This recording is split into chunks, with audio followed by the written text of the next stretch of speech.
Tak zdravím priateľa. Kúpil som dneska novú váhu. A je to vidieť. Tak som ju aj odtestoval. Som myslel, že bude tam väčšie niečo, ale tak poďme sa pozrieť, ako vyzerá 17-kilový kapor.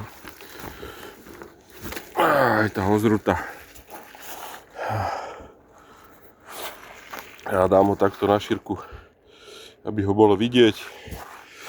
Aj úžasná ryba. Ja. Zabral a teraz akurát dneska som kúpil takú peletu, hej, čo sme sa bavili minule, že vyskúšam pelety, tak som kúpil takú normálne tvrdú peletu, že čo dobre, že nie s vrtakom treba, takže nebolo to ani rýchlo rozpustné. Bola taká pečeňovka od Carp servisu. Takže proste ryby som našiel, miesto je rozkrmené a sú tam takéto úžasné ryby, no. Tak sa z toho teším, že nefunguje len jedna návnada, ale proste rybačka je o tom pekná. A týmto by som chcel pozdraviť všetkých rybárov, ktorí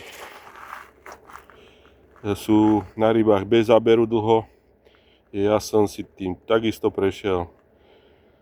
Proste je to náročné, ale jednoducho, keď všetko funguje tak, ako má byť, hej, že v prvom rade miesto, či sú tam ryby, keď sú tam ryby, tak sa môže skúšať návnada, dobrý háčik a úspech sa dostaví, takže